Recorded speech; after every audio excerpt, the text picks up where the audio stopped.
नमस्कार दोस्तों, good morning. आपका रोजगार किताब में बहुत बहुत स्वागत है। उम्मीद करता हूँ कि आप शानदार और ज़बरदस्त और बेहतरीन होंगे।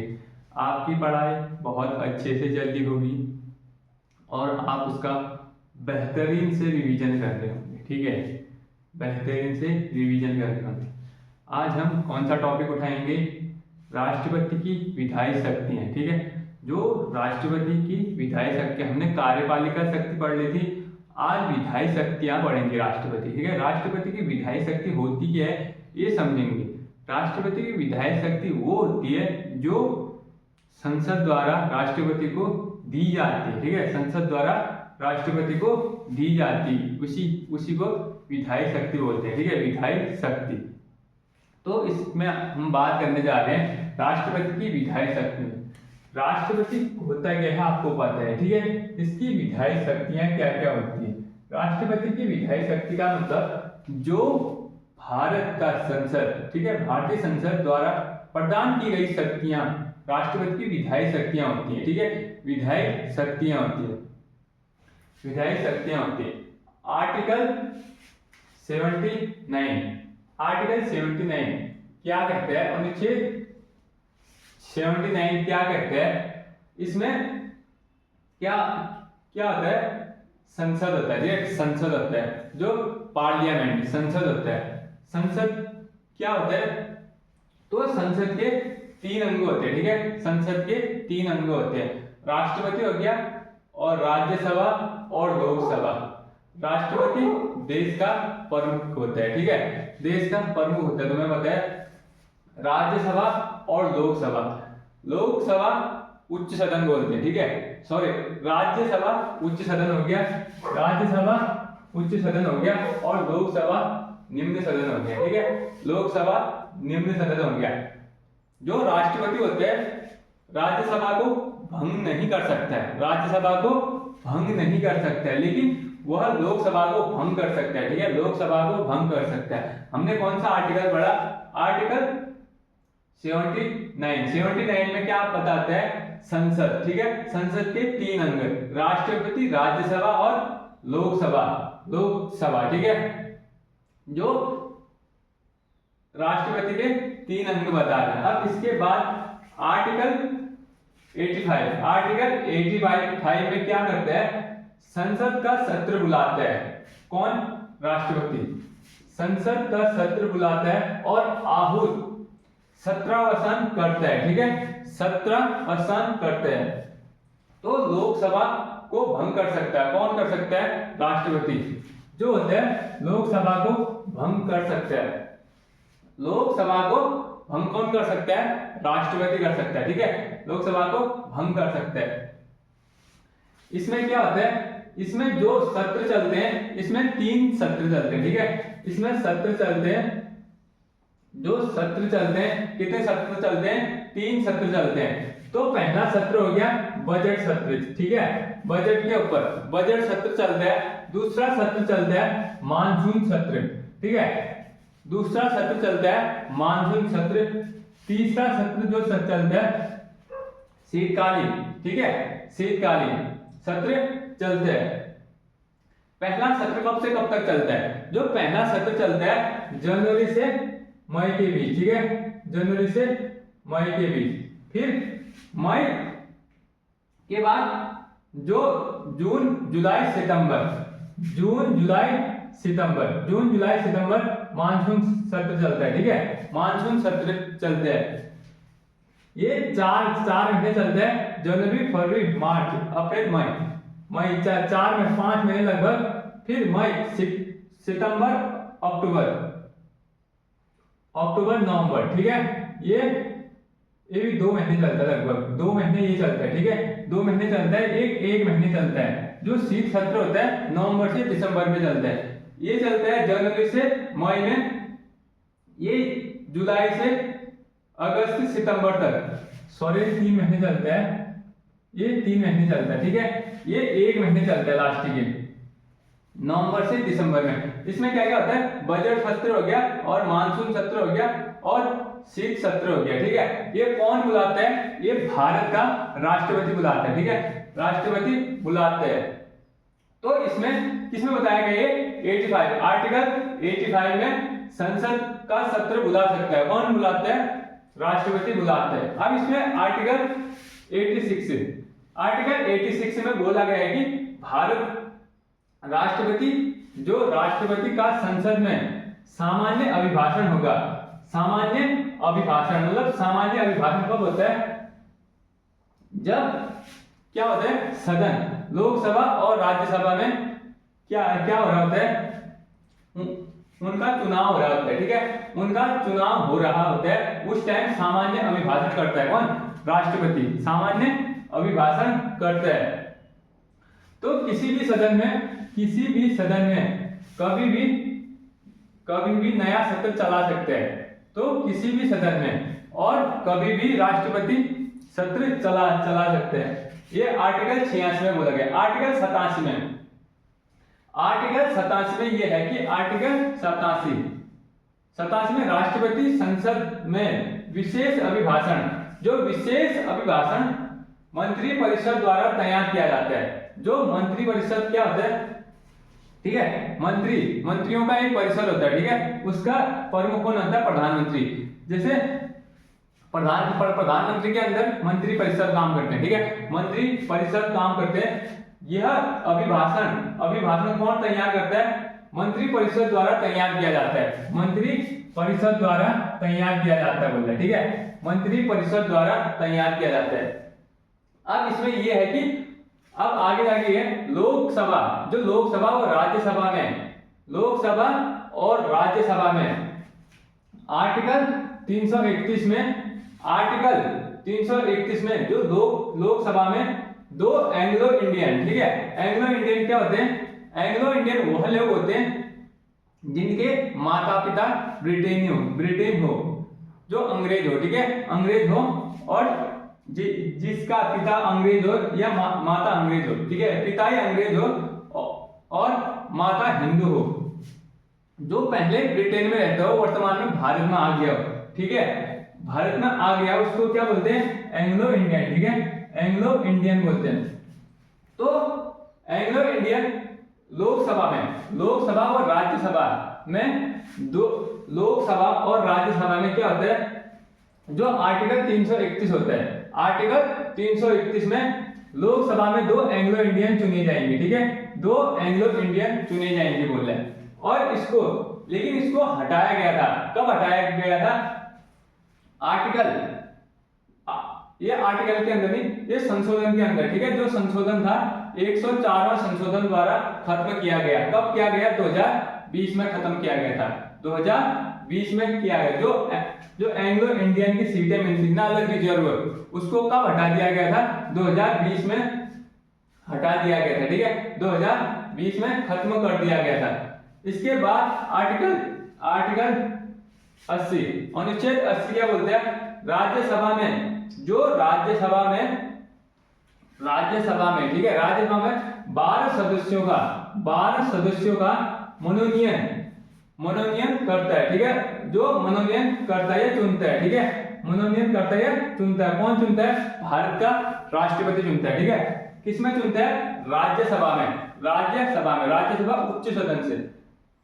तो इसमें कौन से जो मनोनयन में 12 सदस्य चुनते हैं वो कहां से होने चाहिए? ठीक है, वो साहित्य से होने चाहिए, कला से होने चाहिए, विज्ञान और समाज सेवा। ठीक है, लिटरेचर से होने चाहिए, आर्ट से होनी चाहिए और साइंस से होनी चाहिए। ठीक है, और समाज सेवा से होनी, सोशल सर्विस से होनी चाहिए। ठीक है, सोशल सर्विस से होनी चाहिए। ठीक है, सोशल सर्विस से होनी चाहिए बोल रहे हैं। जो 12 सदस्य जो राज्यसभा से चुनता है ना, कौन? भारत का राष्ट्रपति चुनता है। तो यह 4 क्षेत्रों के अंदर से यह व्यक्ति होने चाहिए, यह बता रहे हैं इसमें आर्टिकल 80 में राज्यसभा में। ठीक है, जो राज्यसभा होती है किसमें होती है? 80 में।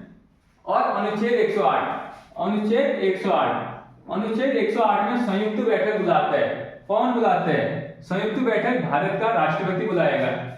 यह लोकसभा से भी बुला सकते हैं और राज्यसभा से भी बुला सकते हैं। ठीक है, लोकसभा और राज्यसभा ये साधारण विधेयक मत होने पर बुला सकते हैं। साधारण विधेयक मत होने पर। साधारण विधेयक मत यह होता है कि नया चुनाव होने पर, ठीक है, नया चुनाव कराए जाने पर बुला सकते हैं, नया चुनाव कराए जाने पर बुला सकते हैं। अब ये है आगे विधेयक। विधेयक होता क्या है, हम इस विधेयक के बारे में पढ़ेंगे। जो बिल होता है वो कैसे पेश होता है, तो ये बता रहे हैं जो बिल होता है विधेयक, ठीक है, जो विधेयक होता है वो क्या क्या होता है, लोकसभा से भी और राज्यसभा से भी पेश किया जाता है, ठीक है, पेश किया जाता है।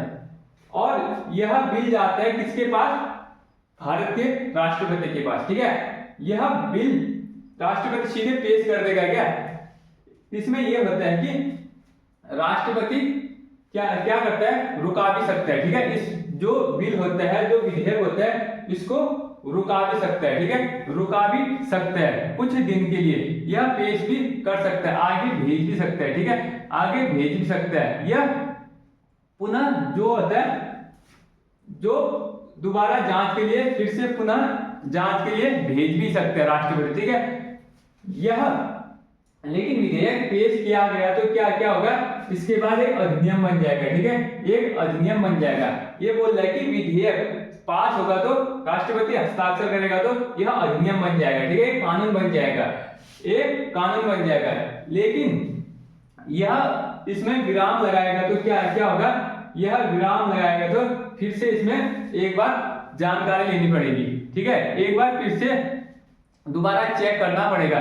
लेकिन चेक किया जाए तो उसके बाद क्या होगा, उसके बाद दोबारा राष्ट्रपति के पास जाएगा तो यह राष्ट्रपति को जारी करना अनिवार्य होता है, ठीक है, यह जारी करना अनिवार्य होता है। जो ये बिल जारी करना होता है उसको अनिवार्य होता है। एक विधेयक ऐसा भी होता है जो राष्ट्रपति को अनिवार्य रूप से जारी करना आवश्यक होता है। कौन सा होता है, यह धन विधेयक होता है, ठीक है। जो धन विधेयक होते हैं, धन विधेयक होता है भारत के राष्ट्रपति को स्वीकार करना पड़ता ही पड़ता है, ठीक है। जो प्रेसिडेंट को होता है यह धन विधेयक, जो धन विधेयक होता है भारत के राष्ट्रपति को, भारत के राष्ट्रपति को स्वीकार करना अनिवार्य पड़ता है, ठीक है, अनिवार्य पड़ता है।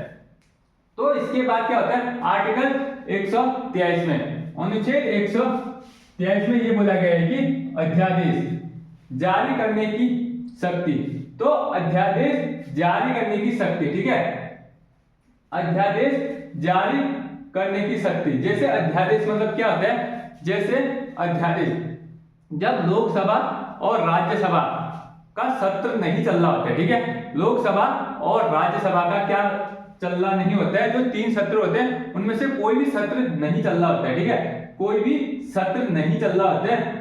इसमें क्या करता है राष्ट्रपति अपने अनुसार जो आदेश जारी करते हैं वही आदेशों का मान्य होता है, ठीक है, वही आदेश मान्य होता है। यह कितने माह के लिए, 6 माह के लिए, ठीक है, 6 माह की अवधि के लिए, 6 सप्ताह के लिए होता है, या 42 दिन के लिए, ठीक है, 6 सप्ताह के लिए, 6 माह के लिए यह होता है, ठीक है। कौन सा, अध्यादेश। अध्यादेश कब जारी करने की शक्ति होती है राष्ट्रपति को, जब बजट सत्र नहीं चल रहा होता है और शीत सत्र नहीं चल रहा होता है, उस टाइम क्या क्या करता है राष्ट्रपति, अपना अध्यादेश जारी करता है। इसमें राष्ट्रपति अपना अध्यादेश जारी करता है, ठीक है। इसके बाद संविधान संशोधन, जो ये होता है कि संविधान संशोधन में जो अध्यादेश क्या होता है, जारी नहीं होता है। जो संविधान संशोधन में होता है राष्ट्रपति अध्यादेश जारी नहीं कर सकता, अध्यादेश बजट के अंदर ही होगा, ठीक है।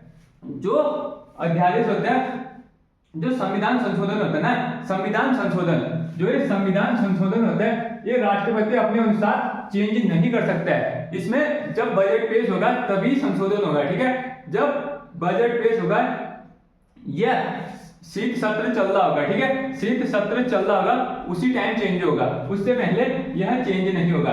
और राष्ट्रपति की वीटो पावर, राष्ट्रपति की वीटो पावर क्या होती है इसके बारे में हम जानेंगे, ठीक है। राष्ट्रपति जो निषेधाधिकार होता है ना, राष्ट्रपति की निषेधाधिकार है, वीटो पावर शक्ति क्या होती है इसके बारे में हम जानेंगे। जो भारत के राष्ट्रपति की वीटो पावर होती है, यह होती है अत्यधिक वीटो। अत्यधिक वीटो का मतलब क्या होता है, अत्यधिक वीटो का मतलब होता है पूर्ण रूप से जो विधेयक को मना कर देता है, पूर्ण रूप से विधेयक को मना कर देता है। विधेयक मैंने बता दिया है तुम्हें, ठीक है। जो ये बिल होता है, ठीक है, जो ये बिल होता है ये पूर्ण रूप से राष्ट्रपति मना भी कर सकते हैं, ठीक है, मना भी कर सकता है, यहाँ से आगे नहीं बढ़ेगा बोल के, ठीक है। पूर्ण रूप से क्या बोल रहे हैं, विधेयक को पूर्ण रूप से मना कर सकता है, ठीक है। जो बिल होता है पूर्ण रूप से विधेयक को मना भी कर सकता है और विधेयक को पूर्ण रूप से समाप्त भी कर सकता है। जो ये विधेयक को पूर्ण रूप से राष्ट्रपति समाप्त भी कर सकता है। और विशेष वीटो में क्या होता है, एक तो हो गया अत्यधिक वीटो, ठीक है। अत्यधिक वीटो में पूर्ण रूप से विधेयक को समाप्त कर देगा या मना कर देगा, ठीक है, समाप्त ही कर देगा या मना कर देगा। और विशेष वीटो में क्या होता है, किसी विशेष बहुमत को, किसी विशेष बहुमत, ठीक है, कोई विशेष बहुमत होते हैं उसे निरस्त कर देता है, कोई विशेष बहुमत होते हैं उसे निरस्त कर देता है, कौन, राष्ट्रपति, ठीक है। जो होता है कि विशेष बहुमत को निरस्त कर देता है या हटा देता है, ठीक है, विशेष बहुमत को निरस्त कर ही देता है, ठीक है। अब इसके बाद आता है 14, अब आता है तीसरा आता है जो निलंबनकारी वीटो होते हैं, निलंबनकारी वीटो, इसे साधारण बहुमत से निरस्त किया जा सकता है, जो साधारण बहुमत से निरस्त किया जाता है, ठीक है। इसमें क्या होता है, इसमें साधारण बहुमत से निरस्त किया जा सकता है, ठीक है, जो साधारण बहुमत से निरस्त किया जाता है। और धन विधेयक एवं संविधान विधेयक पर लागू नहीं होगा। जो मैंने तुमको बताया था ये धन विधेयक ये है, ठीक है। एक धन विधेयक को पास करना अनिवार्य होता है भारत के राष्ट्रपति को, ठीक है, धन विधेयक को पास करना अनिवार्य होता है। और उसके बाद जो संविधान विधेयक होता है ना, संविधान विधेयक लागू करना इसको अनिवार्य होता है, संविधान पर लागू करना अनिवार्य होगा। और इसके बाद एक पॉकेट वीटो आती है राष्ट्रपति के पास, चौथी, ठीक है, जो पॉकेट वीटो आती है। पॉकेट वीटो ये होता है कि विधेयक पर अनिश्चित समय तक के लिए यह निर्णय नहीं भी लेगा चलेगा। पॉकेट का मतलब होता है जेब, ठीक है, वो अपने जेब में रख भी सकता है, कौन, भारत का राष्ट्रपति। जैसे विधेयक आता है, ठीक है, जैसे बिल, कोई बिल पेश होता है, यहाँ से कोई बिल पेश हो गया, ठीक है, कोई बिल पेश हो गया, ये कहाँ जाएगा, ये भारत के राष्ट्रपति, ये होगा राज्यसभा से भी आ सकता है या लोकसभा से भी आ सकता है, ठीक है, ये भारत के प्रेसिडेंट या राष्ट्रपति के पास जाएगा। यह वीटो भारत का राष्ट्रपति किसी अनिश्चित समय के लिए भी रुका सकता है, ठीक है, यह अनिश्चित काल के लिए भी रुका सकता है। क्या, जो पॉकेट वीटो, यह निर्णय कभी भी दे सकता है, 1 साल बाद भी दे सकता है, 2 साल बाद भी, वो राष्ट्रपति के ऊपर है, ठीक है, वो राष्ट्रपति के ऊपर है। हमने पढ़ लिया था क्या, जो राष्ट्रपति की विधेयक शक्तियां, क्या क्या किया राष्ट्रपति ने, ठीक है, जो विधेयक अध्यादेश जारी किया, ठीक है, जो अध्यादेश जारी किया। और वीटो पावर में पढ़ लिया था, तो संसद में पढ़ लिया था। अब इससे आगे जो बचे है वो नेक्स्ट क्लास, कल वाली क्लास में होगी, ठीक है, जो नेक्स्ट क्लास होगी वो कल वाली क्लास में होगा, ठीक है। तो वीडियो कैसी लगी दोस्तों, वीडियो अच्छी लगेगी तो शेयर कर दीजिए और सब्सक्राइब कर दीजिए। जय हिंद, जय भारत।